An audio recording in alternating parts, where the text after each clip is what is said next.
having me. It's a great honor. Thank you to the IEEE for organizing this. Thank you for AT&T for organizing this, for hosting it in this venue.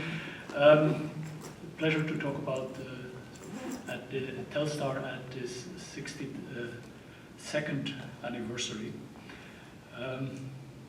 As we all know, we're here to celebrate the launch by the Thor Delta rocket on July 10th in 1962, and to have the first communication across the Atlantic, non-public first, on July 11th, actually from the ground station in Andover, Maine, to a ground station in Plumeur, Bordeaux, if I pronounce that correctly, in north of France.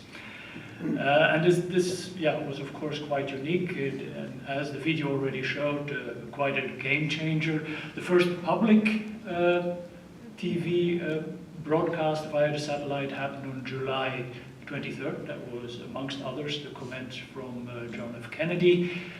Also the first sports game between the Phillies and the Chicago Cubs. And also some footage, live footage from the World Exhibition in Seattle in 1962. So it just showed all the things that you can do with this new technology.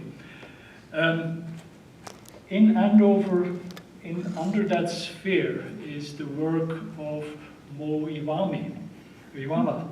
And I can say Iwama Sensei. He's from a country, Japan, where I spent quite some time, and Sensei means professor and respect, and I have a lot of respect for what you have achieved.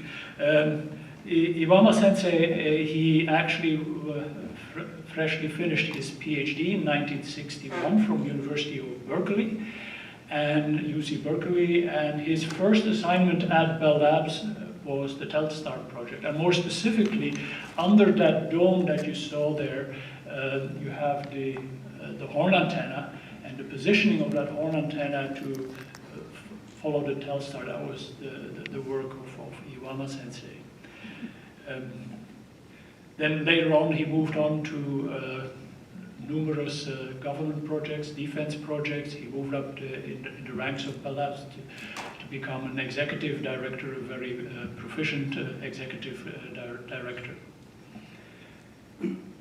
A few more words about the Telstar itself on the left-hand side. So as the video already showed, it's quite some innovations inside that Telstar satellite, amongst others, the use of transistors for the control, discrete transistors, not yet integrated circuits.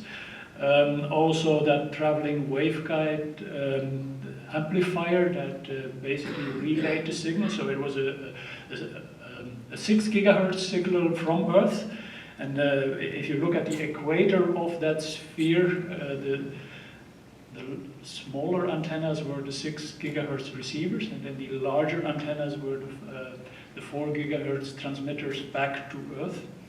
And then another important invention of Bell Labs, powering that satellite with solar energy. So the solar cells, the black patches on the white sphere that are so typical for the look of the Telstar. On the right-hand side, you see the person that was also shown in the video, John Pierce, the visionary behind the Telstar project. He's also known as J.J.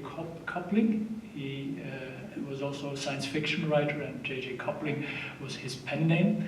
Very visionary person, and turning visions also into reality, as we've seen with the Telstar project.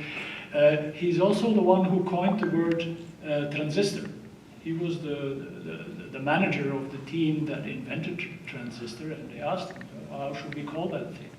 Well, why don't we resistor, varistor, transistor, in analogy with transactor. So I think we owe him a lot. A few more words about the Telstar itself. So it was operational